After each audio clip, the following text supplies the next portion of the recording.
One. Turn my headphones up. This is Turn My Headphones Up with TGrumm and DigitalMayne.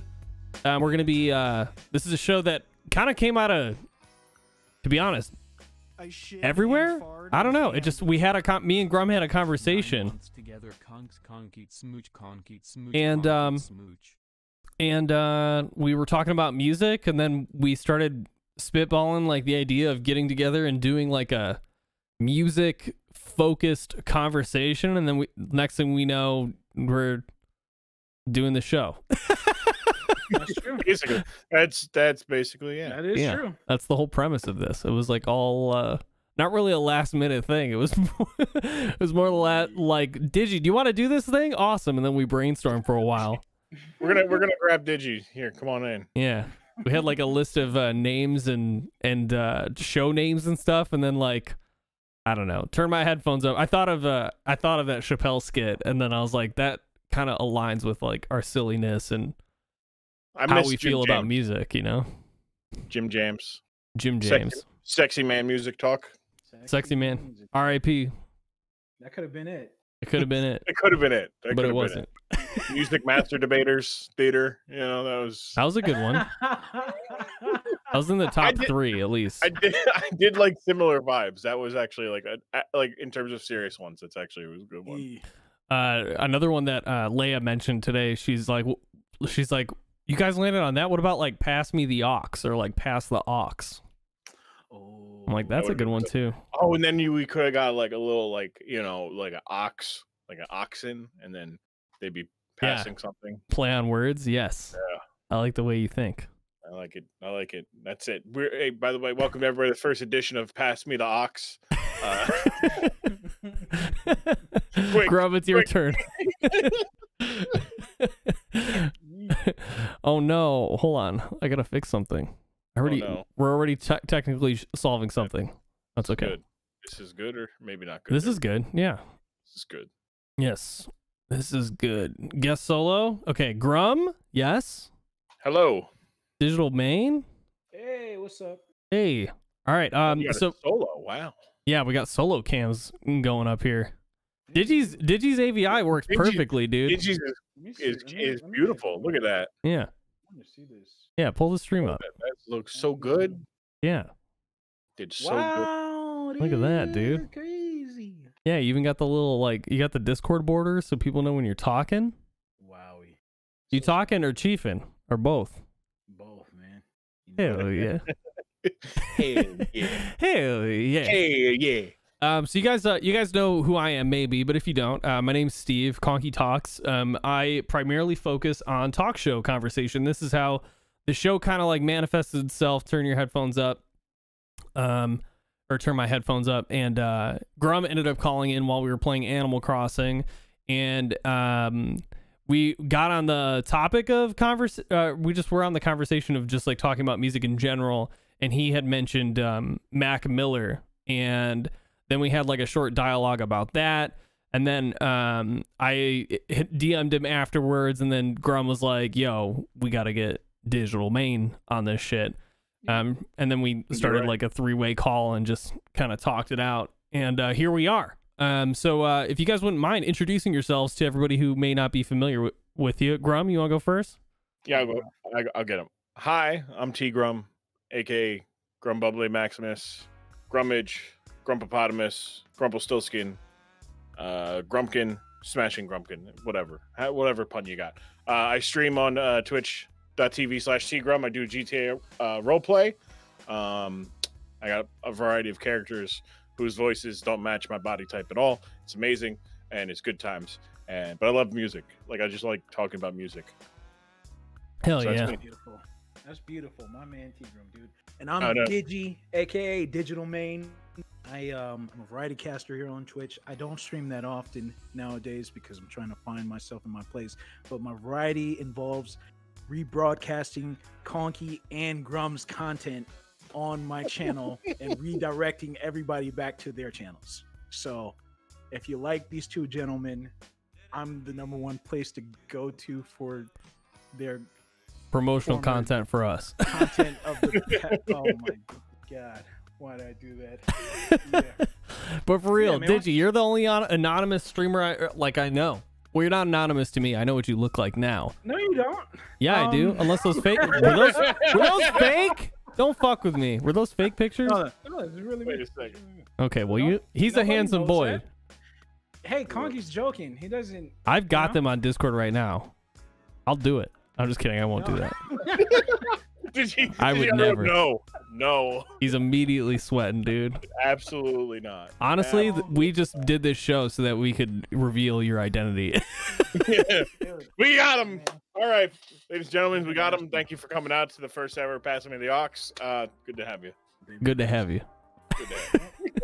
Thanks for having me, boys. You know, I'm really happy and pumped to do this. And I think like probably the best way to go about it would be to kind of explain your musical background to start. Do you think whether it's from a professional sense or just like a casual sense or yeah, I think that might be a good way to start. If you guys want me to like lead by example, I can do that for you if you want. Sure. I mean, you might as well pick up where you're starting. We'll pick up where you go.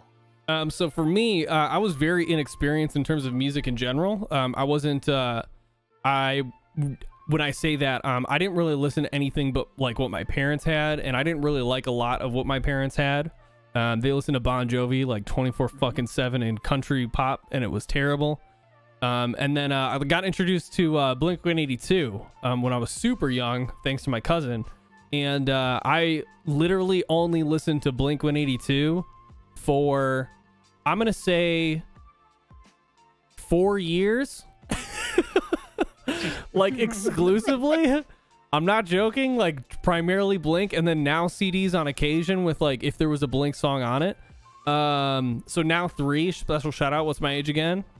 That shit constantly. And then I took my I dipped my toes outside of that Blink-182 swimming pool when I got introduced to like emotional screamo music, as it would be called. Emotional screamo though. Yeah, so screamo, which I thought that's what it was. So yeah. Like there's passion in this screaming. Yes, yeah, they're like, you left me by the like that sort of yelling. If I sing it like that, you guys know what I'm talking about, right? Yeah. Like a little harder version of like Yellow Card. Yeah, like Census Fails, the band that I got introduced to. Yeah. So it was. Oh, sorry. Go ahead. Yeah. I was gonna say, like, is it Census Fails, like calling out cause you got another victim? Yep. Yep. My pain is becoming a fiction. Yep. That was it. Yeah. So it was like that was like my first. I was like, oh, because I don't know. You used to go to CD stores, right? So yeah. I'm like perusing fucking Sam Goody, and I'm like, wow, this album's really cool. Like, it looks pretty awesome. I'll get this. And yeah, I started with that, and then it was like Under Oath and Taking Back Sunday, and then August Burns Red, and then I became a drummer, and I was in a metal band for a short period of time. So yeah, I went from like not really understanding music or doing much with it to very much like on the metal side of stuff, and then it wasn't until like my early 20s where I started listening and actually like exploring more varieties of music. As you can imagine, as you grow older, your tastes change and all that shit. So I would say I'm a very casual listener, and I'm very open-minded, although there are some things that do irk and bother the shit out of me, and we'll talk about that later. Yeah, so that's me. Yeah, KonkyTalks is a little summary. All right, Grum, you go ahead. Yeah. All right, well, kind of like similar to you, where I didn't really like listen to whatever my mom was really listening to. Like, she listened to like Pearl Jam, so that was a big thing in the house. Just Pearl Jam, nothing else grunge wise, just Pearl Jam. And then like I don't really remember much music in my life. I mean, I remember listening to like Blink-182 and like Lit and whatnot, but it was around like maybe 3rd or 4th grade. I got like one of those like alarm clocks, but it's got the stereo, it's got the radio in it as well. And I listened to the local alternative rock station, so it's like Linkin Park, Blink, Avenged Sevenfold gets on there as well. There's a bunch, and I'm like, oh, okay, like I kind of like this music, and then I'm like, let me look through the other ones, and I'm like, okay, like, you know, I go to the hip hop one and I listen to the hip hop station and I'm like, oh, I really like this music. Like I really like it. And it's like them Franchise Boys, Riding Rims. It's like and they're also playing like R&B. So like I'm listening to like Mario, you know, Omarion, you know, and I'm just like, okay, yeah, you know, like I like this music. So like I'm like, I like this music and like kind of like define the fact that as long as the music and the beat is good or catchy, I'll be like, okay, yeah, no, I like this. You know, I'll listen to it. I remember like going home from school and rather than watch like cartoons or Sports Center for the longest time, I'd turn on like MTV Jams, MTV2, VH1 Vibe, like, you know, and just listen to that. Okay. And watch the music videos and being like I thought Hype Williams was the greatest cinematographer of all time. Because the dude's music videos were always great. I loved I'm sitting here, I'm like, I want to get like the lights in the eyes. How do you do that? And like now that I know how to do it, I'm like, oh, I don't want to do that. Like it's bad enough you can see the reflection in my glasses. Like I don't want that, you know. You know, but listen, and like, you know, so I would you know, if the FBI is listening, I mean, you guys already know FBI, but I illegally downloaded a lot of music, like entire discographies of like everybody I love listening to. Lil Wayne, Linkin Park, Jay-Z. I had some Chameleonaire discography downloads. Let me ask you this big Brian moment though. Were you talking about LimeWire days? Is that what you're talking about? No. I'm talking about Pirate Bay. Oh, I did LimeWire as well. Yeah, it was a little, you know, a little hit and miss. Okay, did you use LimeWire free to download LimeWire Pro? Because that's what I did. No, it was bad enough. My mom didn't want me doing it in the first place. She's like, "You're gonna get us in trouble." And I'm like, "No, it's fine. It's fine. We'll never be fine." We were fine for like 6 or 7 years, and then.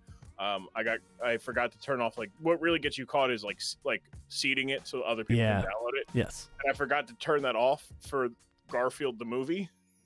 And that's what got us caught. That got like our ISP goes, we saw that you were doing this. This is your only warning. Do not do this again. Yes, no problem. I'm yes, like, well, sir. I will never download a Garfield movie again.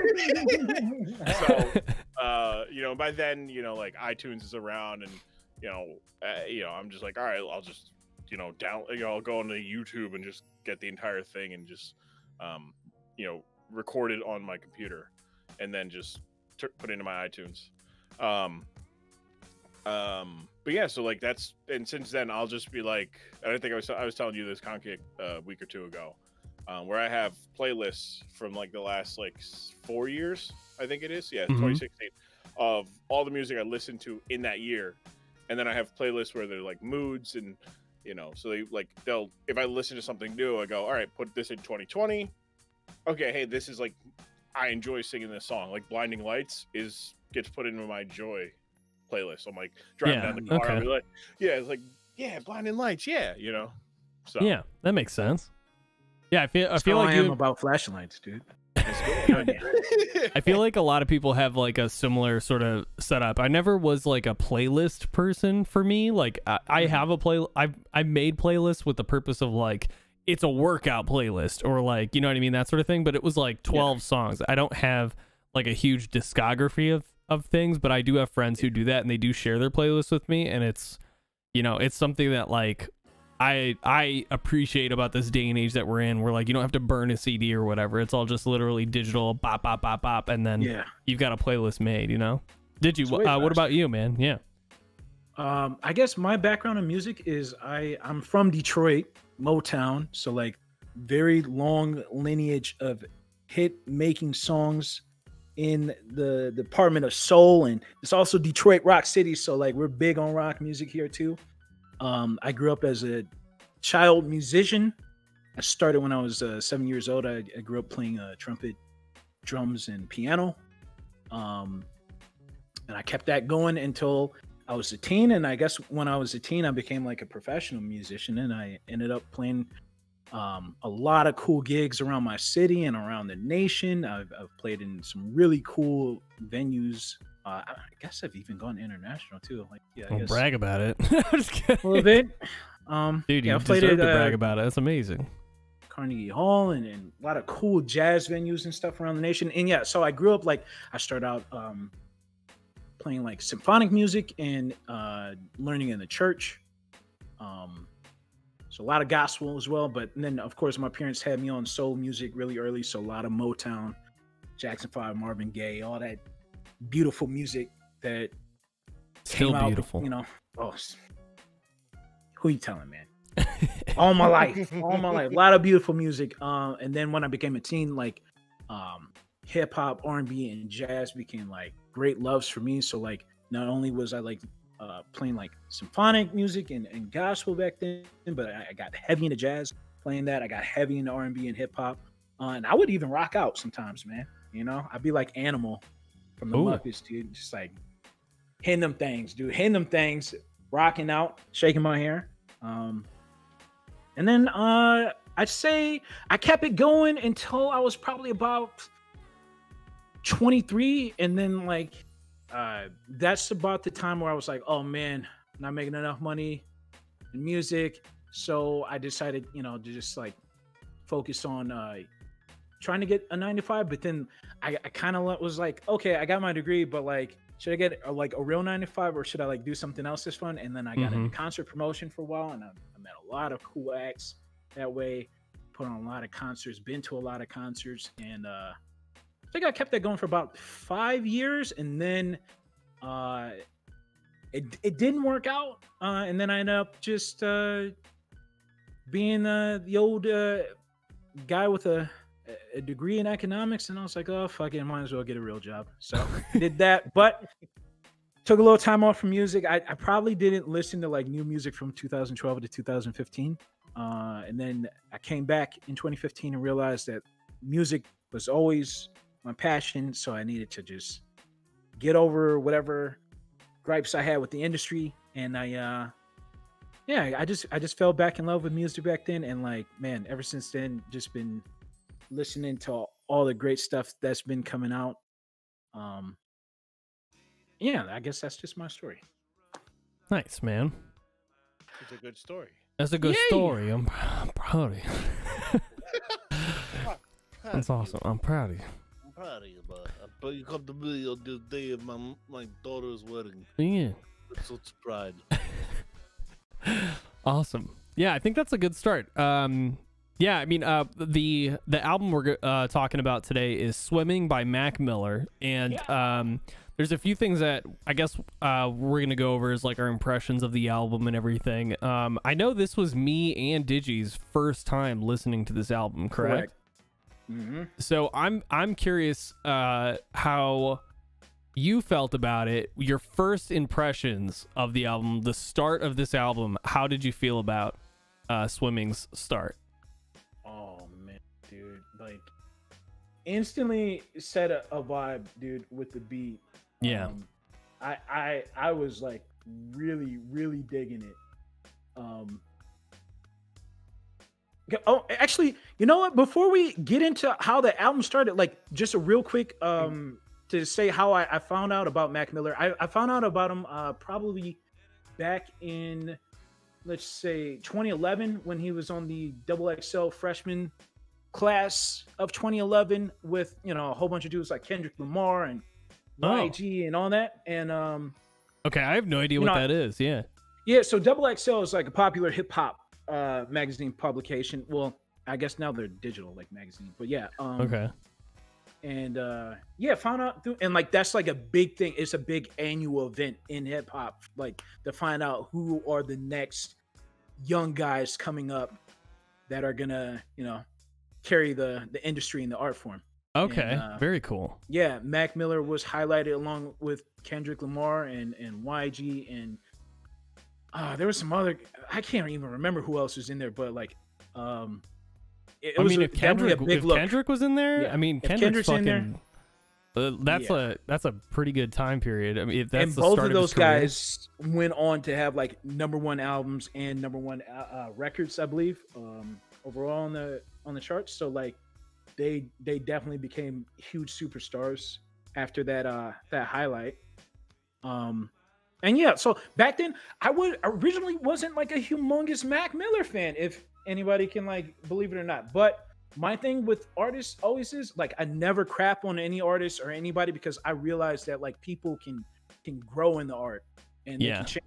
And I was just like, hey, maybe he's not for me right now, but like, you know, maybe he'll make something. And I heard some joints like over the years, especially like 2015, 2016, I started hearing more Mac Miller joints that I liked, and I was like, oh snap, this guy's like pretty cool. And then like I would hear interviews from other artists that I respect, like Kendrick or like J. Cole or Big Sean or like somebody like that, and that would be like, oh man, Mac Miller is a really great guy. Like not only is he a great artist, but he's a great guy. And like whenever I hear like musicians that I love give shout outs to people that they respect, I'm like, okay, maybe I should change my view on this person. And so it was like, okay, this guy is like serious. And then like, you know, I started noticing like the sales and the streaming numbers, and it was like, oh, Mac Miller is kind of for real, dude. Like he's a big time act now. Like, okay, you know, like once I started paying attention, like 2016, like after 2011, like 5 years went by, I was like, oh man, this guy is for real, dude. So yeah, I got indoctrinated that way, but like I didn't listen to a whole lot until we decided to listen to this album. And man, oh man, dude, like how this album starts off on Come Back to Earth, it was super tight. It was like a very resonant beat. The melody and the chorus, I love them, dude. Really catchy chorus that just like sets you in a state of mind to like embrace when he's getting ready to lay down. Like it's like, man, like I can really relate to the life regrets that Mac is going through, like on this album. And like, dude, how it transitioned into the second track of Hurt Feelings, like, oh man, yeah, I love that beat. It's super sick. What a contrast too to start off. Like Grum, what did you like?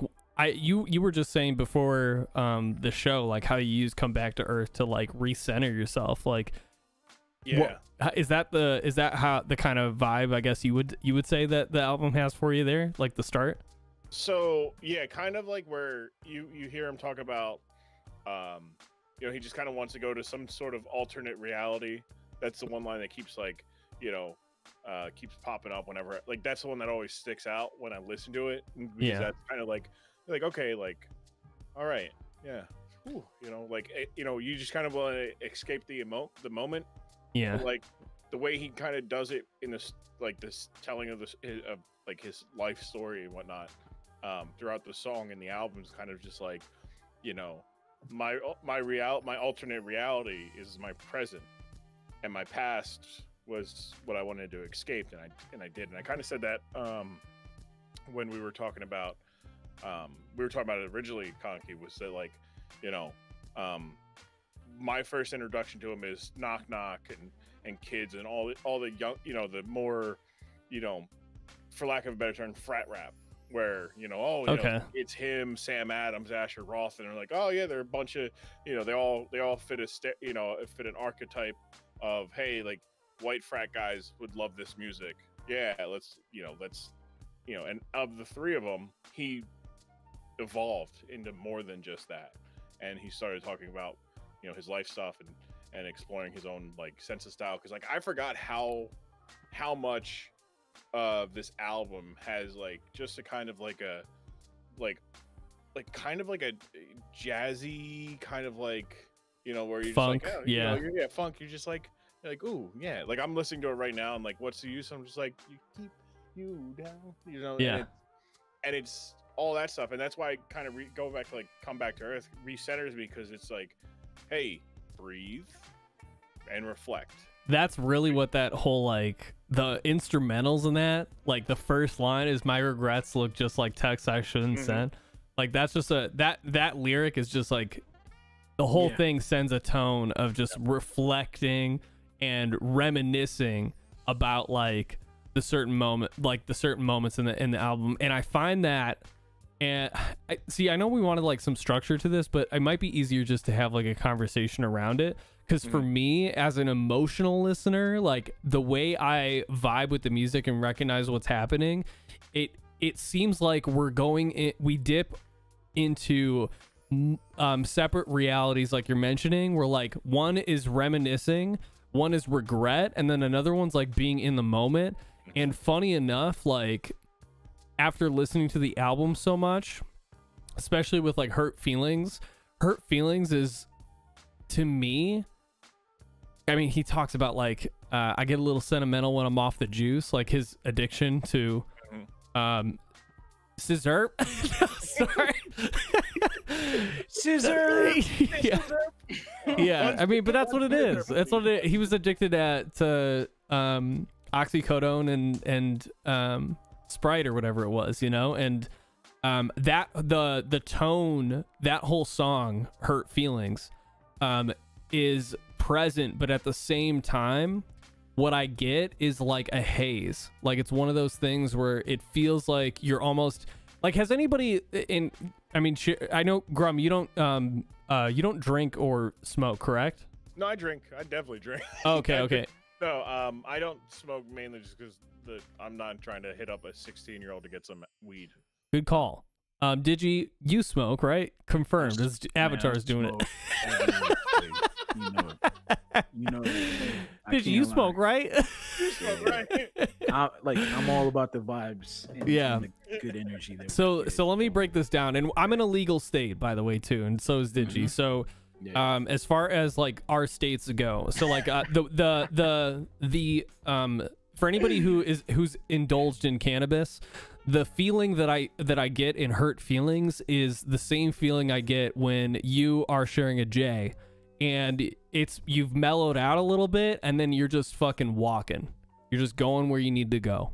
And that's what Hurt Feelings is for me. It's just like you are under the influence of some sort of substance, and you are going through the motion, and you're reminiscing, but like it doesn't really matter right now. It's nice to think about stuff, you know, and that's what the whole sentimental stuff is. But yeah, and then like the whole and everything is strange. That's just the game. Everybody tripping, throwing it away. We was just getting lifted, now we getting paid. Like everybody tripping, throwing it away. Like it comes from a perspective of being so conscious of the now that you are like observing others in the moment. It's just really, it's really interesting. The more I listened to the album, the more I understood the duality of Mac's mentality of like him being under the influence and him being off. And like you can hear that in the music. It's so well captured. Oh yeah, man. Dude. And another great thing about that track, J. Cole produced that for him, one of my favorite rappers. And Hurt Feelings he did? Yeah, J. Cole has been producing for like over a decade. He's got some beats, man. He's got some beats. He not always produce, but when he does, oh, Jermaine Cole, there he is. Jermaine Cole. And I believe one of the programmers is John Bryant. If I'm not mistaken, he's like a big time name in like a lot of like trip hop music. Was he a part of Portishead? Is John Bryant part? He might be. No idea. But I know he's worked with Kanye West like pretty heavy in the past as well. John Bryant is like super dope. So prolific, baby. I almost want to say, I mean, if you guys do you guys want to when we're talking about this, and I don't know what to do. I don't know what we're gonna do with this, right? Because like it could stay on here, it could get exported to YouTube. If it gets exported to YouTube, I don't know if this like parts of this will get muted. So what I think we should do is, we've been talking about Come Back to Earth and Hurt Feelings. I can broadcast this through the Discord for you guys to hear. Okay. So we can like listen and bring everybody in on this together. All right. Oh yeah, if you'd like to do that, cool. Because you know me, I'm the pirate man. I've been playing music the whole time. I just didn't want to tell you. Oh, it's okay. Yeah. But because I didn't want to pollute the official. No, what I'll do for the smart, I guess the smart way of doing it for me would be like, okay, well, I'll mark where we're gonna start playing the song, and then I'll mark again when it's done. And that way I can like cut it out if we're gonna export it later. Okay. All right. So. The first track we're going to listen to here is going to be Come Back to Earth. We're not going to listen to it all the way through, but I want you guys to get the sense of like you're starting this album, and the song, I mean, you'll get it. You'll fucking get it. We've been talking about it for a while. Yeah, no, like we've done a very good job of kind of like setting the stage. Like, yeah. Okay. So this is Come Back to Earth. All right. And then, this you this don't album, know man. that sunshine. You don't know that sunshine don't feel right when Oh, you're inside all day. oh my I got goodness. goosebumps listening to that, man, because it's like when an artist like realizes their potential and they become a great like a person that's able to convey their That introspective emotion. thoughts Yeah, and their feelings in that type of way, and it's so resonant, man. It just connects, and it like does. now I can really understand like what his fans really loved about him, because like when I first saw him in Double XL, I saw him rapping and stuff, and like I was just like, like his raps, they're all right, but he's not like super. He's not Yeah, super, right. not Mister like super lyrical miracle, bar you up with Right. metaphors and analogies, all you know.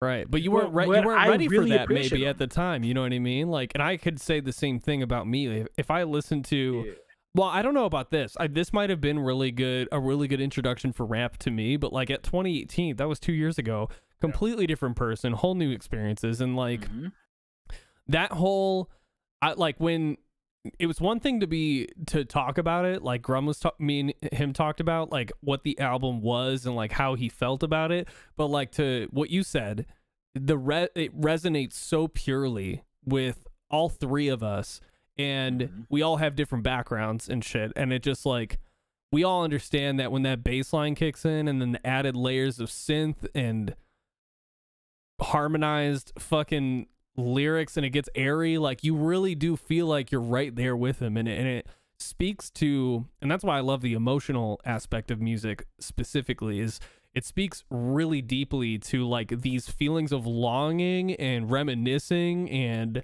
like just feeling overcome with emotion. And it just like when you hear that track, like when you say you want to cry, that's exactly what I was thinking. I was like, dude, I cannot believe he's gone. Like, and I don't even know him, you know what I mean? Like I didn't know him until, well, I still don't know him well, right? But just through his music. But to feel so connected to another person where it's like, dude, you had so much more to give, and like it just fucking sucks, you know what I mean? But Mhm. this is what he left us, and it's absolutely wonderful. That's just track number 1, you know. Wait until you get, we're gonna put up Hurt Feelings. You guys are gonna be like, what the fuck, dude? The thing that's I was thinking about this today as I was re-listening to Circles, and this because I'm like I enjoy both albums, for different reasons, and we'll get that when we talk about Circles, because these kind of, like I told you, Conky, they Mhm. kind of go hand in hand in Mhm. that, one is retrospective, and the way I look at it is, one's retrospective where he's looking back on his life and where him getting to where he is, and looking at it, without the rose colored glasses, but also without the shit cover glasses. Like he Mm, can go and go, yeah, no, like I was drowning, but now I'm swimming. yeah. Like I'm swimming. Like I was in a bad place, but now I'm making my way. And he But doesn't say I'm going he fast. acknowledges it's stressful waters too. Yeah. Like that lyric, that line, that small anecdote is so important. Oh And yeah. like he's not exactly out of it yet, Yeah. but hey, and like it was weird is around this time I think there was an article that came out, um about how depression can make you feel, depression can create these thoughts, not of suicide, but of like, if it happens, it happens. And they talked about how it's like treading water or laying on your back. And some days the water is calm and it's easy. And then some days they're just crashing waves and you're just sitting there. Okay, is this the wave that's going to push me down and drag? Or like, there'll be some days where a log comes and it's easy for you to stay above water. Yeah. And, Yeah. no, like me reading that and then, listening to this is like, I understand that so much. Like I understand that feeling of just like, I'm drowning, but I'm swimming, Yeah. like, but then like with Circles, if you were to take the first song of Swimming and take the first one of Circles and flip them, I don't think you would change much about the um stories that he tells with these albums. Okay. It would just be the stories would remain the same. You would look at it differently. There would be almost this like, you know, huh, that's a weird way to start that story, but oh, okay, it all makes sense now, you know. Hmm. But whereas this one is, you know, as you guys heard, very by the end of the album, it's very much like let's go, like this is only the beginning type stuff. Right, right. And it's nice to hear an artist who like starts off the back with just kind of like explaining that he is, I don't know, when he says he's swimming through stressful waters to relief, it's like you can automatically like align with that, and some of us more than others, you know, because we've been really low, and that stride, that getting into that, like, I guess breaststroke of life sort of thing is a very rare occurrence. And when it does happen, it feels fucking good. It feels so good. And he captures that perfectly with like the instrumentals and everything, man. Yeah. Ooh. It's so beautiful. Dude, it's like, it's crazy that like he went originally, I guess, from just maybe well, I shouldn't say this with any certainty because I don't know, but like the impression that I got was that he went from like a like rapidy rap bars, hit you with this and that type of guy to like basically becoming like a hip hop soul singer, an alternative soul singer, like, which is like, Yeah, really cool. And he still raps on this album, of course, but like, man, right. I really like connect with the singing, dude. Like, it's awesome. Yeah, the singing is absolutely phenomenal. Like, you can tell there's a lot of thought in this. You know, it's not just singing for the sake of singing. You guys want to go on to Hurt Feelings? Yeah. All right, beautiful. Yeah. So this is the second track on the album. So you guys got that really like airy, beautiful, you know, almost relieving sort of a start to the album. And this song is called Hurt Feelings. It's the second track. I'll bring it in now.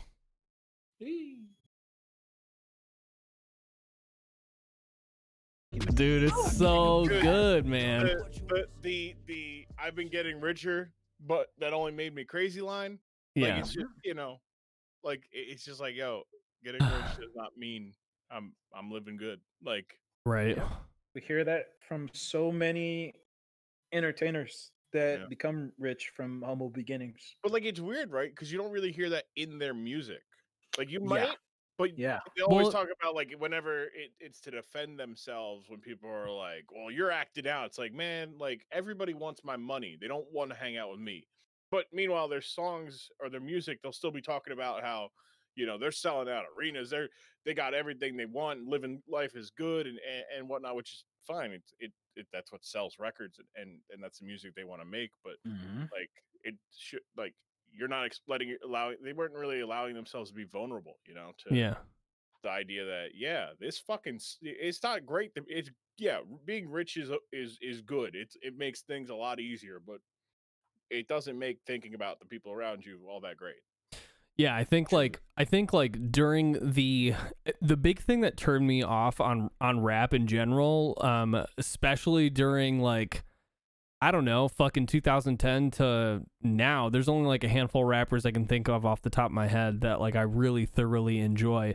It was like that boastful rap, you know what I mean? Like, I've got cars, I've got money, I've got women, I've got people who, you know what I mean, like that, and it tainted a lot of it can't just be me. I think it taints a lot of perspective for people who are like could enjoy music at all in that sort of regard. Like, I remember the first old school rap that I actually like really got into was Wu-Tang, and that was just because it wasn't even about, I mean, they do have songs about, you know, living in the ghetto and like camaraderie and all that, but a lot of it was like based off of kung fu movies and how badass that shit was.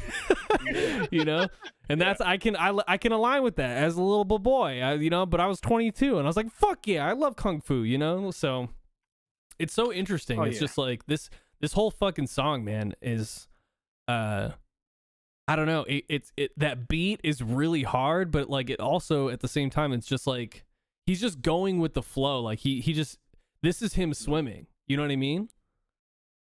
It's him swimming, guys.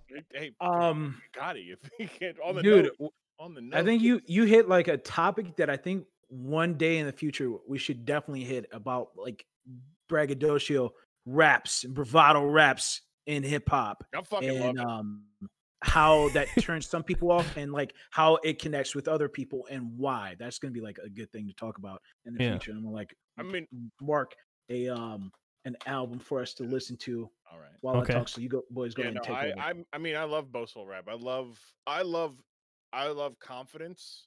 Like when people show confidence, that's great. I'm very much like when I like to borrow or continue the football and athletics comparison. If you don't want me to dance, don't let me score.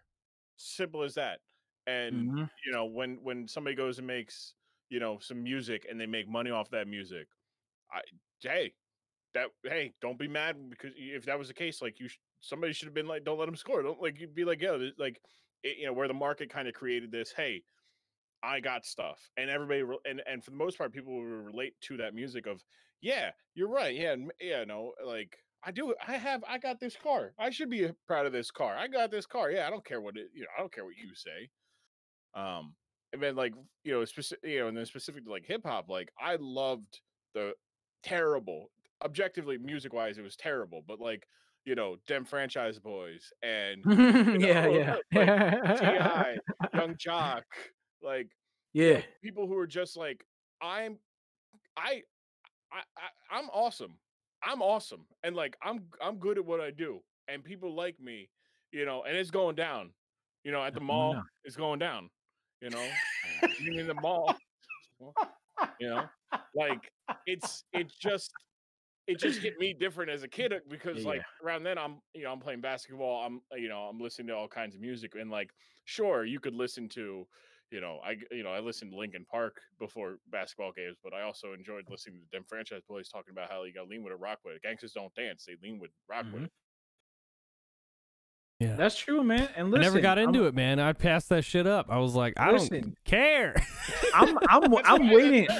I'm not even gonna unload this yet, like, because it's gonna be beautiful. Like I have like so many songs like on this topic for you guys, and like I really want Konky to like hear some things.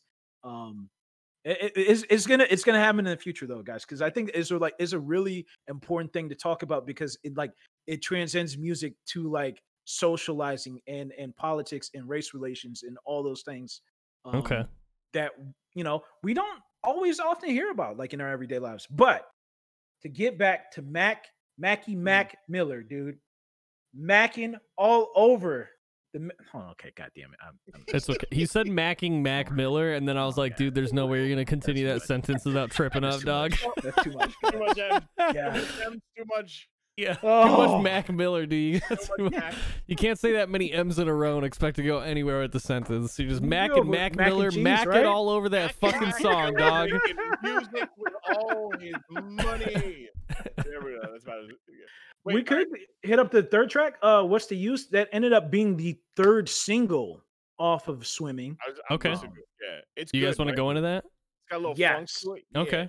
And that funk that you're hearing, that's a bass line by my man Thundercat, who is one of the most dopest musicians we have out on the planet today. He plays hip hop, he plays R&B, he plays jazz, he can rock out. Like, also, he's got like technique, no fucks, dude, at all. Oh, he's so hilarious. Beautiful. Yeah, hilarious person. I love Thundercat. Check out Dragon Ball Do-Rag on YouTube if you guys really want to see like a awesome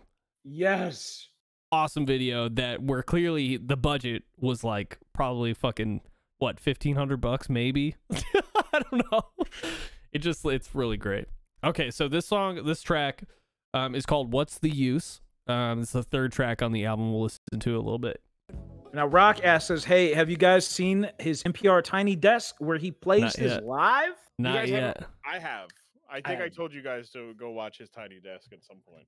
You probably did, but I might have been high and I forgot. you definitely you definitely. But yeah, no, I loved his. Wait, hold on, Digi, you smoke? I love going over. I love asking that question and then going to your cam and your fucking avatar lets it out, puff, and I'm like, confirmed. Clap it up. Good job. But Grum, so you were talking about you told us to watch the Tiny Desk concert, but what do you want to add to this song? You were about to say something, and it's just I put the glasses on because I just feel cool listening to this, right? Like it's one of those like where if I listen to this and I'm, you know, after when there's not a pandemic and I can walk down a crowded street, like I feel like the entire street will part for me. Oh Like, yeah, that's the Spider-Man 3's finger guns moment where you're. Oh, that reminds me. I have to finish. There's a video I was gonna make of Digi. I would put Digi's logo on top of that. And it was to a certain song, and I got it to. I almost finished it, and then my Adobe Premiere crashed and it didn't save, so I was sad. So, but yeah. But no, that's it. That's it. Like you just feel not invincible, but you feel like the coolest motherfucker in public listening to that. You're just like, yeah, love it. You can leave it. So you can't live without it. Yeah, you're just like, yeah, that's a good little anthem, man. Yeah, that's definitely a good walking song right there, man. I've got a little bop to it. Yeah, I've got an alternative perspective for this. Okay. Hold on 1 second while I fix something. Hey man, you fixed it on up, baby. Like a nice ham and cheese sandwich. I've been doing like minor alterations while I've been going through this shit, just so everybody knows. That's like when you have the sandwich in your hands and you take like 2 bites and you're just like, oh my god. All right, so you know what this? Who made this sandwich? You know what this song reminds me about? Or reminds me of in particular is fuck, I can't remember. Is it Redbone? Where's Boogeyman? Yes. No, that's not. No, it's actually. Isn't it just Boogeyman? It is Boogeyman, probably. Yeah, Boogeyman, yeah. Okay. So, so the reason why I bring that up is because there are subtle things happening in this song that I noticed where the synth creeps in, and the song is all about him, you know, using lean, and it's funny that you. It's funny that you know what, the song that I was talking about. You remember when I was talking about like him, the whole like smoking a J or whatever? I was referring to this song. What's the use? Okay. Yeah. That's what I thought when you were like, you hurt feelings. I was like, I don't really get that vibe off of. It's this. Feelings. Sorry, it was this song. Yeah, because it's the synth kind of creeps into the back. The bass line is the only thing keeping us going forward. But it almost feels like, I don't know what it is about the song, but I mean lyrically, it's pretty nuts. Like that whole there's the whole first paragraph is about lean. You can love it, you can leave it. You say you're nothing without it. Don't let them keep you down. What if I don't need it? There's something about it, and it just freaks me out. Like there's those lyrics along with the bass line and that synth that's creeping in the back is like the constant wanting for something that he knows is bad. That's what I got out of it. It's just super. Yeah, I can see that. It's super well done. Like that, and the bass line. There's a bass line here. Shit, I want to go back, but I don't know where it was.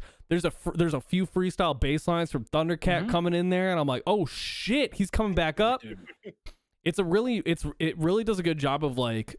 To me, it's almost like he's going through the ebbs and flows of what the addiction is like doing to him. It's a good time, it's a bad time, it's a great time, but I'm thinking about it like all the time. Like just, I don't know, it's super interesting.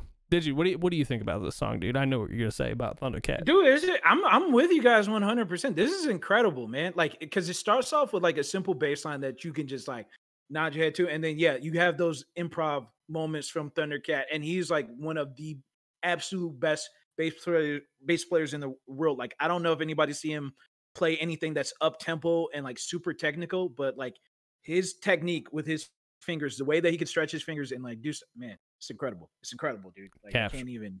I could never do him any justice with words. Like I really respect Thundercat. Agreed. And he's fucking hilarious. Yeah, he's a funny dude, and he's a talented musician. What more do you need? I know, dude. Oh shit, we getting raided. Oh shit. Oh. Hey everybody. Yeah. I got it. Get it. Digi, they make me get the gat. Don't get that gat. Get the. Meggles, hi. Welcome in, everybody. It's the gabagool. I know of here. Meggles. I know of Meggles. Podgy, Luigi plays bass. Luigi. Hey, guys. Oh, yeah. Oh, hey. Oh, yeah. Oh, yeah. Emeran. Ash said, hi. Hey, Ash. Gibby. Oh, wow. Mufasa. Look at all you fucking hunks coming in here. You guys are coming in at a perfect time. We're going through we're doing a new show today. Welcome into Turn My Headphones Up. Hit them with it. Turn my headphones up. Turn my headphones up. Turn my headphones up. Yeah. Welcome in. Jesus. Wait, what are we doing? Okay. We're so I've got TGrumm here. TGrumm. Hi. Hello, I'm TGrumm. I got man. DigitalMayne.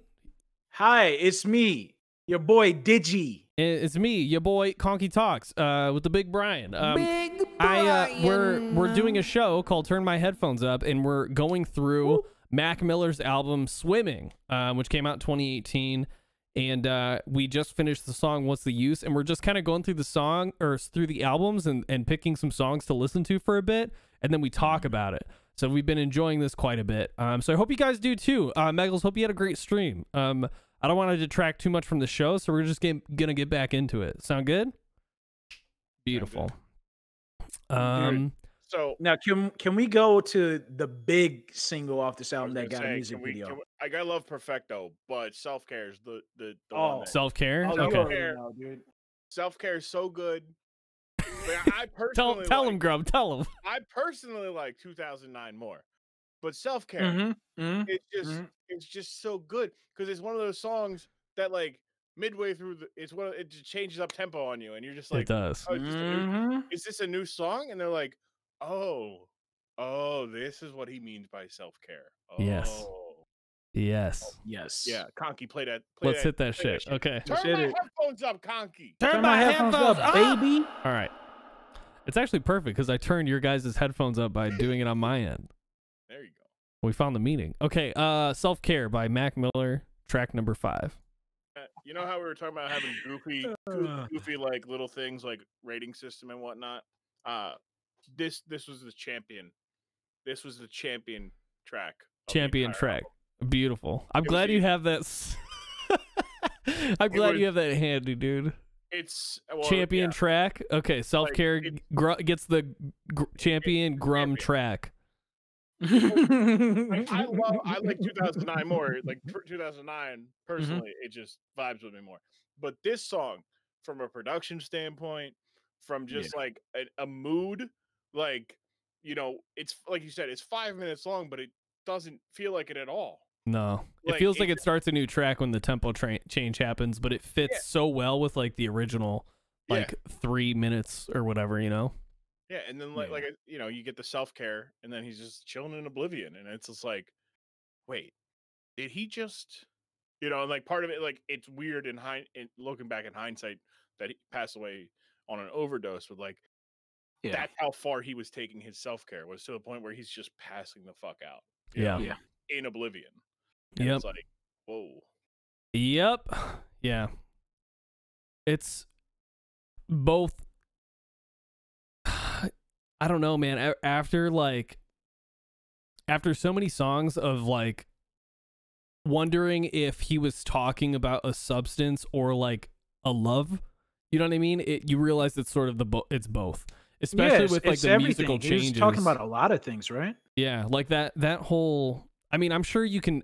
For me, I hear more substance than anything else in this, especially with that beat change. You're talking about like when he's that's to match the euphoric feeling of going to the height at which he was, you know, achieving this sort of thing. In my opinion, non-expert or whatever, I don't know the extent at which this was happening, but like it just, when that switch happens, it's like it's almost like a serotonin drip. You know what I mean? Like you just get that like extra. Your brain does that chemical switch where it's like, you like this. You know what I mean? Yeah. Well, like think about it, like how that the first part ends. It's, I don't move my feet when I be gliding. I just slide in and then I roll out. Yeah. And it's right into the oblivion. Yep. And it's like, wow, like he's really rolling out. Like it's not just like that's what, like, when for me, like, you know, when you listen to it a couple times, you're like, wow. Yeah. Once you get over the switch and how flawless it was and how good it was, and you actually go, wait a second, dude, he's like one of the, like, just off of this album, like I feel like he might have been one of like the great vibes artists like of our generation, man. Like he had a way of like connecting with people, like that a lot of people couldn't. And like his energy, it was just it's I don't know, man. It's just like it's so positive, like because he's just able to relate to people on like in a way that like I don't know, maybe a lot of people can't, like with what people are going through in this age, man. It's so like it's so just like common for people to be dealing with like mental health depression issues and and anxiety depression. and drug addiction, you know? Like Yeah. Well, they're like, all dang, symptoms, dude. the drug addiction and like the escapism that comes with it, like with substance abuse, like that's all, you know, that's all correlated. You know, it's the feelings of being lost and alone in this like hustle and bustle of like trying to get shit done. And, you know, it's just it's frustrating to hear this album after knowing so much, like after like looking up on articles online and like reading some interviews and stuff, and just like kind of getting an understanding as to like how he was taking care of himself. Yeah.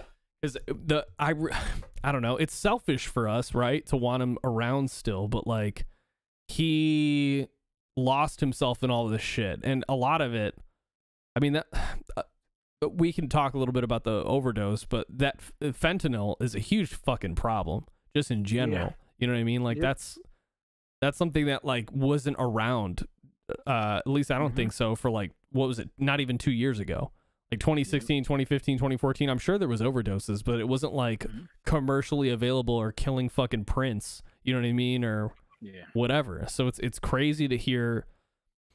It's so crazy to hear like this music within the context of substance abuse, and how the music matches the euphoria of what it is, and also like the duality of him not trusting himself, but also like he's gonna go with it because it's what feels good. It's fucking nuts, dude.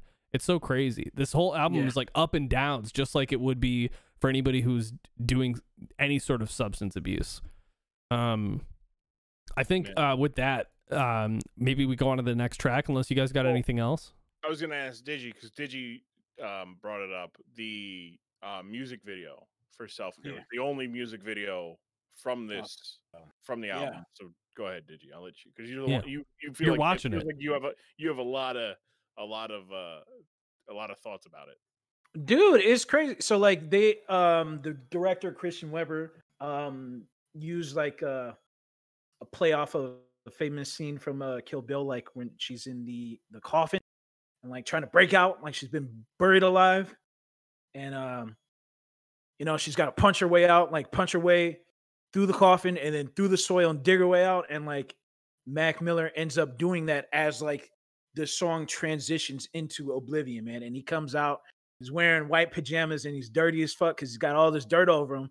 But like, man, there's this beautiful explosion of colors, dude. Like the colors is so amazing, dude. Like I don't know why. Like I just love it so much, man. Like it's It's awesome, dude. Man, the feelings that you get off of Watch this song, music video, man. Yeah. Watch that music video. I'll have to put it in the Discord for people to watch too. I think man. Anything else before we move on to the next track? Oh no, we can move. No, yeah, but we can keep it moving. My next track, my like this I'd put my mustache on it, Ladders. So this is the mustache track? Yeah, I'd put it on it. Chef kiss. No, I'd make out with this. I'm gonna tickle its face. You know what I mean? Yeah. All right, Ladders coming up. That switch, dog. That switch when it fucking kicks up with that synth and that bass comes in, my dick goes wow. You know, it's so good. Jesus Christ. That is how you do that. This song, you know, that little exchange that gets you 6 to midnight real fast. Yeah, 100%. My pee-pee, it makes my pee-pee go boy-yoing. Clap it up, clap it up, clap it up. Clap it up. Can we get some claps up? Clap it up, guys. Clap it up. Jesus Christ. It was so good. Who needs Blue Chew when you have Ladders? It's so good, man. Yeah, Ladders. This is a John Bryan production, by the way. Yeah, he's definitely worked with a lot of Mac Miller. Worked with Mac Miller on Circles, on the song Circles, and Hand Me Downs. He's worked with Frank Ocean, one of my favorite R&B acts. Dude, we gotta do a Frank. Beyonce. We gotta do a Frank Ocean album. Yes, Oh, absolutely. dude. For real. Yes, we do. Frank Ocean. Yes, yes. His work with Beyonce, Kanye, man, like just this forces in the music industry, man. Crazy. So apparently, there is a live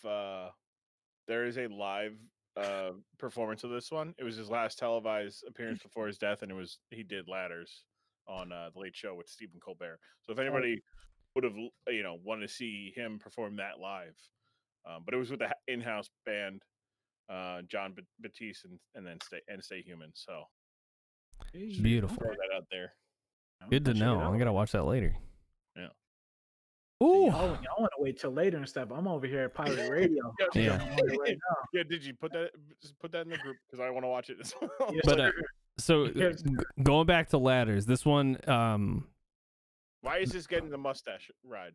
Well, that bass kick, the bass kick up, like it starts off in this super like melodic tone, and then when it just kicks up into the bass and the synth, it just like, this is the walking downtown song for me. Okay. And a lot of this has to do with just the overall feeling. I noticed that this song doesn't use, I don't know. It's almost like this song to me didn't speak to substance abuse as much to me. I think it was because it was mostly about like riding the good feelings of being in the moment and sharing it with people while experiencing life, whatever way you want to say there. Like in the whole beginning is somehow we got to find a way, no matter how many miles it takes. I know it feels so good right now, but it'll all come falling down when the night meet the light turn to day. So like, I don't know, no matter how many miles it takes, it seems like he's trying like constantly. He's been like struggling with this, but he's not giving up. And that's what the song really does for me. Like it feels like he knows he's got issues and he's working on them constantly, but he's not stopping. He just knows it takes time. It's a marathon, not a sprint sort of thing, you know? And it's like different from like so many like songs in the past where we would hear people talking about drowning in their issues, basically. And like that's where the whole metaphor of swimming is like, he's like, hey, I'm in this shit, but I'm trying to get to shore, man. I'm trying to make my way out of this. And like that's something that's like so impactful for people who are going through so much shit that like, it's hidden to the eye, but man, we're just all going through it, man. And it's tough. And it's like, hey, all you can do is just keep trying. All you can do is just keep swimming and pedaling, man. Mm-hmm. No matter how hard, yeah. You can make it, yeah.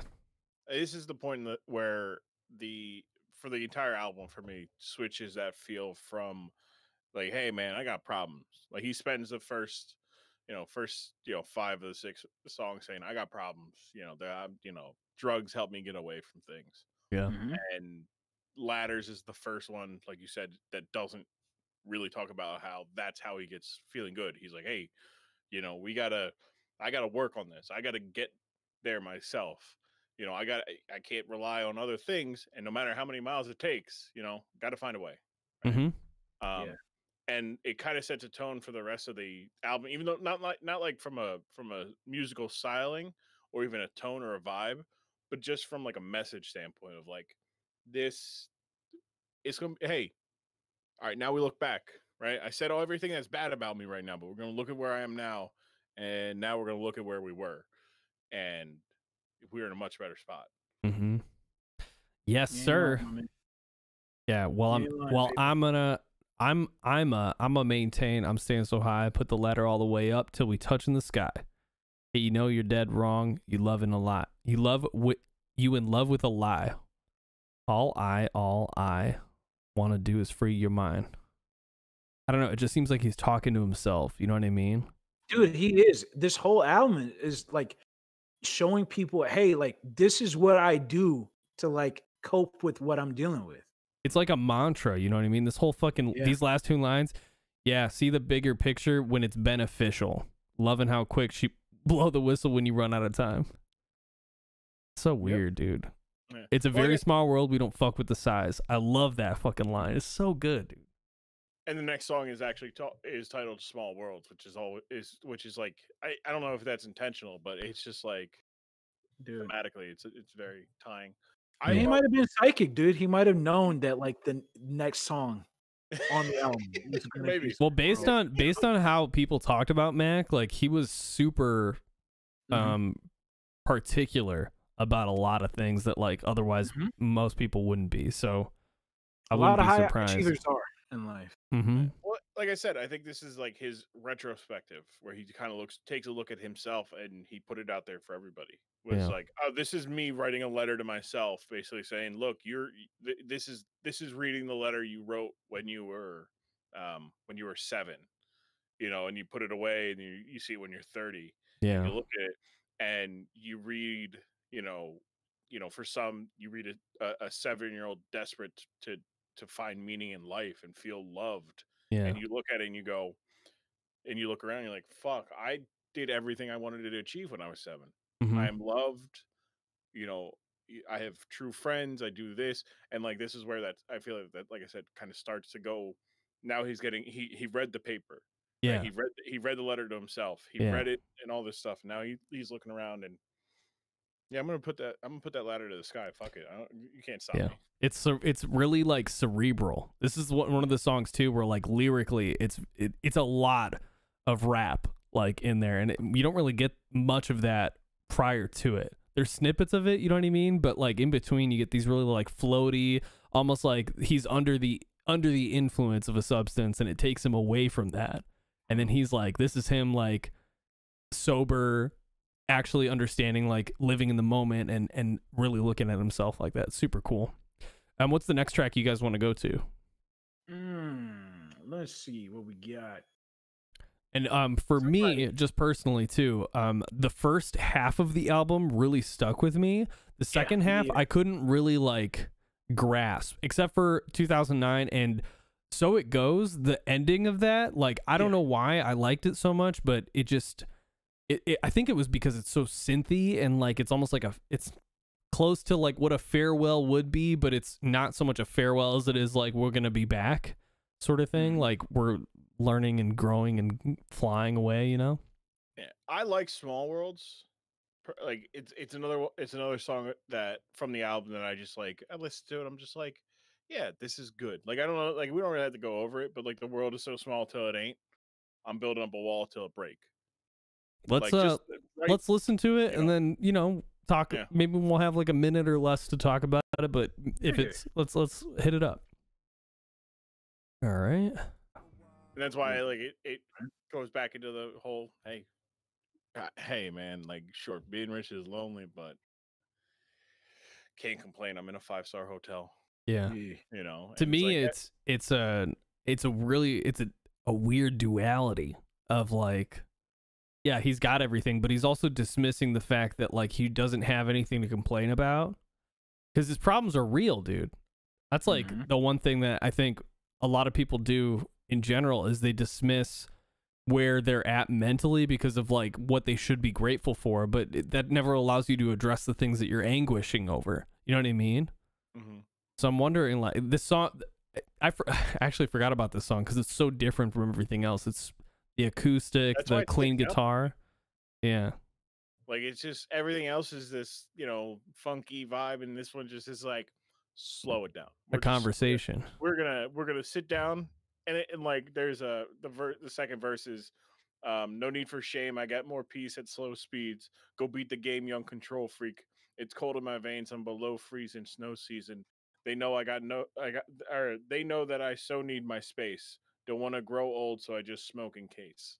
Like it's just like, go ahead. Everybody else can run that race. I'm good. I'm good being like by myself right here. Yeah. Dude, is he talking about smoking cigs, dude? I mean, he does. He did smoke cigs, yeah. He did smoke cigs, yeah. He don't want to grow up. Oh man, slow death, dude. But then, like the very next line is, "She say I got that glow below the waist, and the stroke is just so PGA." Like he's got to stop. Like it's like, look, yeah, I know, but hey, guys, I still got that. I still got that. Got that big pee-pee. Like it's just like it's it's just like he's. It's not even like a literal thing too. It's just like he has that feeling of like confidence, and that's that's very cool. Yeah, it's good and it's good that he in this album he put that on it to where he's like, everybody, hey, I'm still good. I still got this. He's just going through the he's still swimming, guys. Or was swimming. Fuck. Conversations Part 1, Deno, Jet Fuel, 2009, So It Goes. Where do you guys want to go from here? I mean, 2009 for me, but 2009 sounds like a good place, man. Okay. 2009, track number 12 off of Swimming, Mac Miller. Yeah, I think, I don't know. This whole song is just really feely to me. It makes me feel bad and good at the same time. Like, this is the song that if it was a person, I want to protect this person. I want to like hold him, be like, don't worry, you're going to be fine. Like, nobody's going to touch you. This like, track gets the We're All Gonna Hug You and Protect You award. Yeah. But like, you know, like the second verse, it has the line, see me and you, we ain't that different. I struck the fuck out. Then I came back swinging. Took my time to finish, mind my business. A life ain't a life till you live it. Like, and then he talks about how, like, you know, I was digging me a hole big enough to bury my soul. Weight of the world, I got to carry my own. With these arms, I can carry you home. I'm right here when you're scared and alone. Like, it's just like how he goes from, like, hey man, it's cool to fuck. If you fuck up and fail, that's all right. I was doing it too, but I can carry you. Like, don't worry, I got you. And it's like weird, right? Yeah. It's always the person who is struggling that to take away from their own struggle, they help somebody else not struggle. I think I see that's a really good way to look at it. For me, the way I was interpreting that whole exchange and how it was happening was that I was looking at it as he was talking to his past self. And like, to be honest, like when it comes down to a lot of the things that have helped me, I guess this is why I align with it so much, is that a lot of me progressing and becoming better is to see my past self, forgive that, and be the person, like the caring individual that I needed. You know what I mean? And we have friends and stuff like to talk with us, but like if you can have that internal friend, so to speak, and treat yourself in that same way, it does wonders. And that's what I hear in this whole album. It's almost like he encountered himself and he's talking to himself about like all this shit, like encouraging him to keep going and all this stuff. You know what I mean? Like, you can't swim unless you jump in, you know? Like, I love that line. It's like, of course, you know, otherwise you just drown. Like, I don't, the water's coming for you regardless. That's what life is. It's so crazy. Ugh. Dude. Yeah. And like 2009, you know, I know what's behind that door. Like, you know, is that moment of like, your life is going to change forever after this mixtape. You know, that's when Kids came out, and that's when, you know, like he just became Mac Miller and everybody loved him, and they're like, oh yeah, and he's like, yeah, no, that's when everything is going to change. I'm not afraid. It's I'm good. I know what'll happen if something like that happens again. Yep. It's an acknowledgement of a past self. And willing to close that door, and or at least, like, you know, acknowledge that things are still behind that door, but you're moving forward from it. So cool. Did you any thoughts? I know me and Grum were talking about it. But I need to do that more often, like in my life, man. I need to actually forgive myself for the things that I've done wrong, the mistakes that I've made. Like, sometimes I have trouble like letting go. It's nice to hear somebody like speak this way. And reflect on those things that they've done wrong, like in their life. It's super difficult, especially for like somebody like me. Like, I get really obsessive about shit that I fuck up in. So yeah, no, I think that's a character trait for a lot of people. Like, they're perfectionists. They have a lot of it's our upbringing too. Like, for me, my parents were always like, you need to be focusing and doing the best you can all the time without actually providing instruction. It was just like, you need to do this. And the mental anguish of feeling like I was never good enough or like had the instruction to focus or whatever it was. I definitely I still struggle with that voice. It's like, you're a bitch, you know, like every day. Yeah. Man, damn it. Yeah. But that voice hurts my feelings. You know what I mean? Like that voice, like it can be used. I can use anger as a positive thing, like to work out or whatever. But there's definitely like a threshold where like I am beating myself up and I've already been injured. So it's not helping, you know? And like Digi said, like, I agree. It's nice to hear that, you know, some dude, he made a whole album about like how he's still swimming and he's being kinder to himself. It's beautiful. Yeah. And like you know, you're talking about how you were taking it from the inner, you know, the inner friendship, like that, you know, the inner friend thing. But I like, you know, it kind of, you know, you said you wanted to be the nicer the kinder person that you needed. And like that's how I always look at it, right? Where you know, um the struggle that you go through to find who you want to become, because you want to become, you end up either becoming the worst version of that, or you become the person that you wanted to reach out to you. Mm. And you go, oh, you know, I know this, I know, you know, I know about strike, you know, I'll use his you know, striking the fuck out, and then came back swinging. It's like, hey, look, no, I got you, don't worry, let's go, we're gonna figure this out. You know, life's hard, but you know that's what winter is about. You know, and we're gonna get through some things. And you want to like, it is the inner, you know, part of you that's also like, hey, bud, like they're there. You know, it's all good. You got this. You know, the reminder, but Yeah. also the, you know, hey, you see the person struggling. You know, I'm like, you know, like, hey, come here. Let's play some games. Let's talk. Let's have fun. You know. Yeah. That's a good My message, friend, man. My friend Velvet just stopped by, and she's like telling me like that she's a big fan of Mac Miller, and she was like, not only was he a great writer and producer, but he was a great human being. And like that is just, man, I love like seeing that like from his fans. I love seeing that from his musical peers. Like I was talking like, especially when he passed away, like how many people just came out and just talked about how great of a human being this guy was. Like he was just a good dude that was liked by everybody, like Kendrick and J. Cole and all these guys, you know? Like, Yeah. man, just Well, a good. go ahead. Sorry. Oh, was Conky about to speak or me? No, no, you, no. Continue. Yeah. I'm done, dude. That's all you, baby. Okay. It kind of going back to that, right? It took Schoolboy Q almost an entire year to talk about Mac publicly.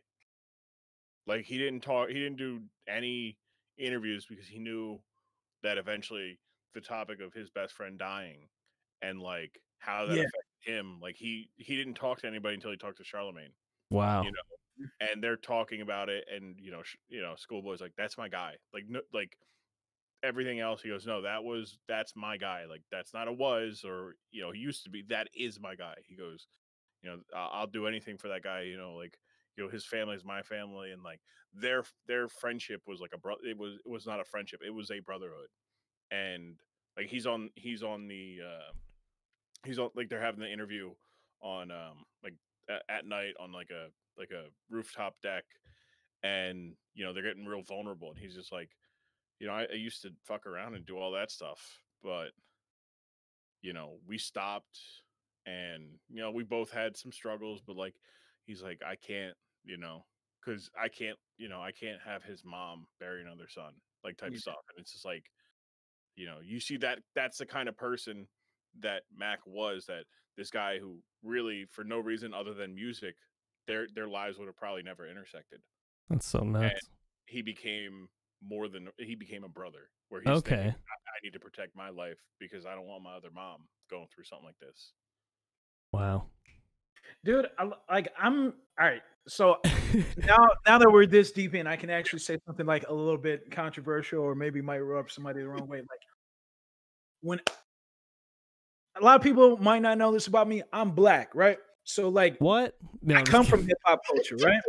Like hip hop started by black and Latino people, and who pushed and made this art form what it is. And like, I'll be honest, a lot of times when I see somebody who's white get involved with rapping or producing or something, like I'm a little wary at first. I'm a little wary at first, and I'm like, I'm giving somebody the eye, and I'm paying like close attention to them to like make sure that like they love and respect this art form, because like so many people try to exploit it, so many people try to profit off of it, and don't really fuck with it the way that I do, and that so many people around the world do, because it means everything. Name them. Name somebody, Digi.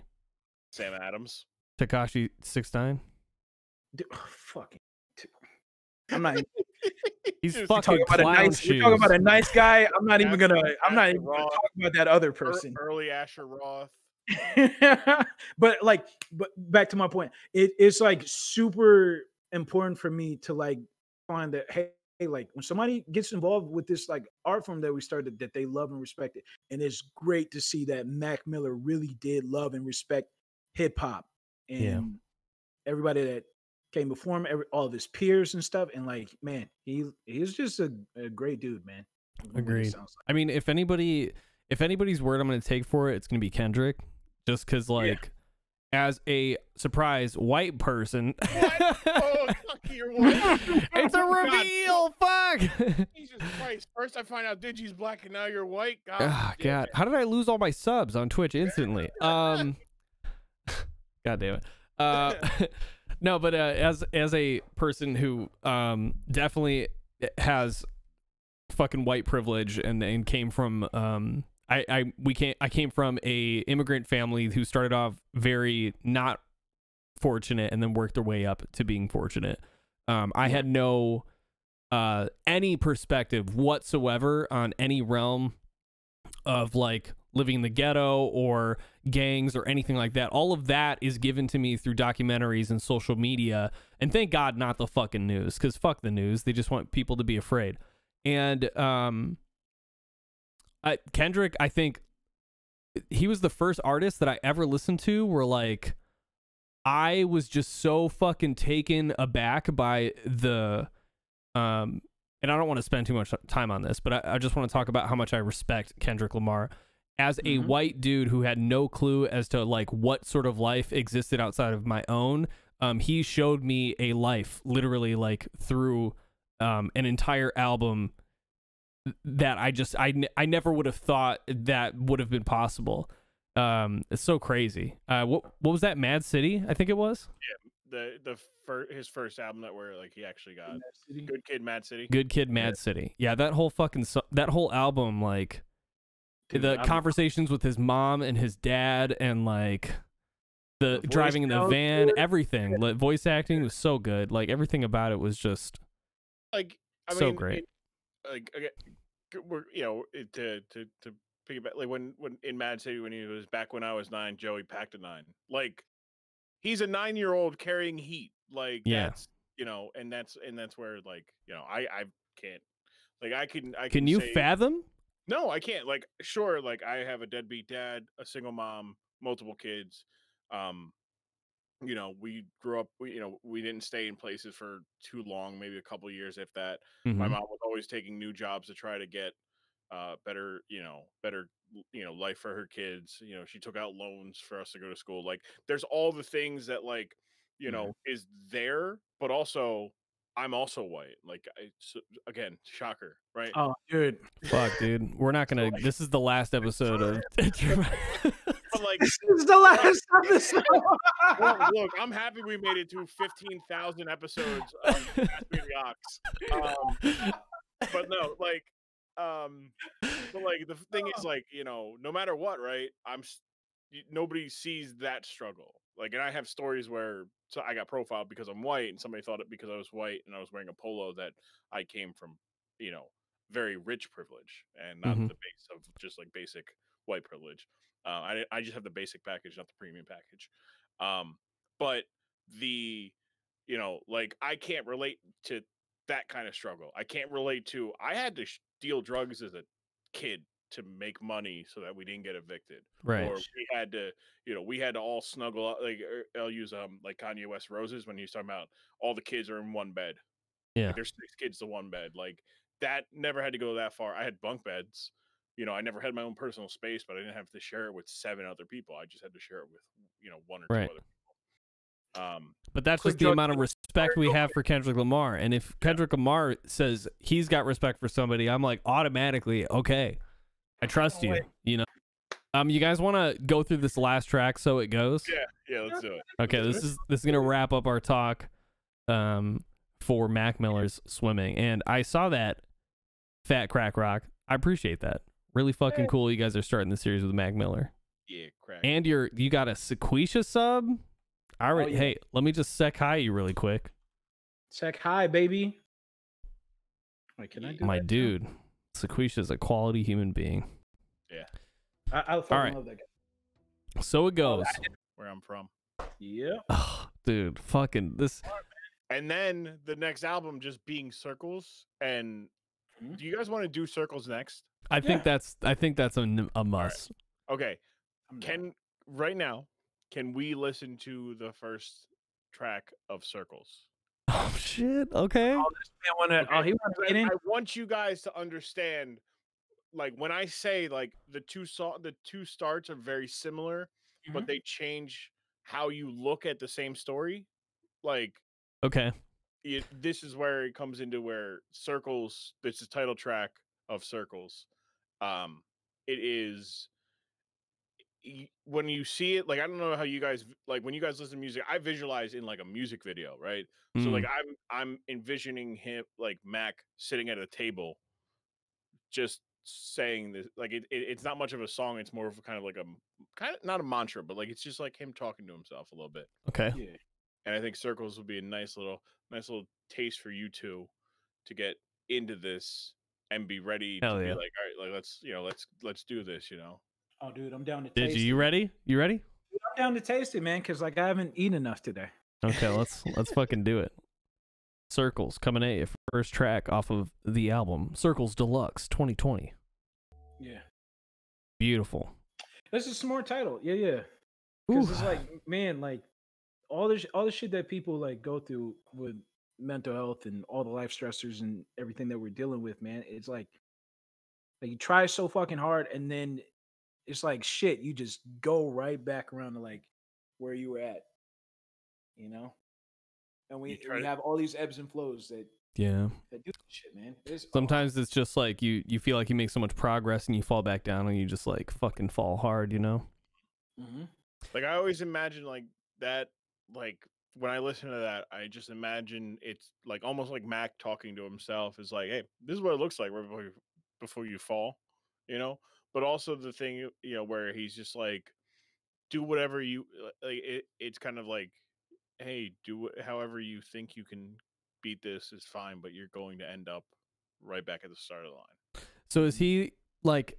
To me, it sounds almost like he's giving up on it. Like he's repeated the same cycle multiple times, and he's like, "This is just how I am," you know? Yeah, like it's it's very weird. Like I drink my whiskey, you sip your wine. Like we can be as different as you want to be, you know. I'm sit here, draw circles, and yeah, like Crack Rock said, it complements Swimming so well. Is that where Swimming has this upbeat kind of like retrospective of like living in the moment. Circles, and you guys are going to hear this when you listen to it. It's more introspective, and it doesn't have as much of that upbeat, you know. But it still has that same message of like It's not as funky. It's not as funky, but it still has the same message of I have to live in the moment. I have to deal with these things, and and despite all that, like it's not as much of like giving up. It's as much of I'm fully acknowledging it now. Now we're gonna sit down, and we're gonna have a nice little chat, you know, with ourselves here. Where and yeah, like it definitely gave me some peace because when I listened to it, like I think I cried probably a good portion of the album's like 12 songs. I'm pretty sure I cried through like 12 of them. I did get pretty feely in that first track. Yeah. I was like, oh no. Yeah, you feel it, right? It's set the tone. Yeah. Like this is not going to be Swimming. This we know what the ending is. Yeah, and that's sort of it's the weird, like, you know, in hindsight how this story ends. Yeah. And you're gonna listen to it and you're like, oh no. And it hurts me. It hurts me deeply. It's such a I still think this is my personal album so far this year. Wow. Okay. Yeah. See Wow. that. Shit. Well, we're gonna be crying next time when we come back, y'all. That's A fine. couple of crybaby boys, but boys. I mean, Yeah. we're gonna have to add some tears to Digi's Avi, so he's gonna be puffing and Whew. then crying. It'll be like a tear. Oh yeah, we gotta add tear animations to you, man. Yeah. I'll work on that. No, I'm just kidding. I could probably do it. I honestly could. I've done it on mine. Dude. Yeah, I'll get you. I'll get you some crying. You'll be crying. You'll be a crime. You'll be crying, but boy. Okay, Well, guys. fellas, this was great, man. Yeah. This was great. This is great. Great This was an idea you guys came awesome up with. episode. Shout out to Meggles for bringing all the homies in, and thank you guys for being here and being so encouraging and supportive. And that positive feedback is noted. So this has been the first episode of Turn My Headphones Up featuring Mac Miller swimming. We will be back to be announced with the date later. So make sure you're following us on Twitter. Hit us up on Twitter, everybody. There's Follow mine. KonkyTalks on twitch.tv/KonkyTalks. Mm-hmm. Twitter, Maine. twitter.com/KonkyTalks. Make sure you guys are following DigitalMayne Hey, and TGrumm. the boys up with it. And they got their wait, hold on. Twitter.com/IamGrumm. That's my Twitter. Yeah. Twitter.com/ If you see it, if you see an interesting photo there, don't mind it. It's a joke between friends. Don't judge him. No kink shaming, guys. I mean, look, if you wanna judge me, let me know. It better be at least an 8 out of 10. Otherwise, I'm gonna cry. You know, I'm just gonna listen to circles and I'm gonna cry. I'm gonna cry. Yeah, this was wonderful, guys. I really, really, really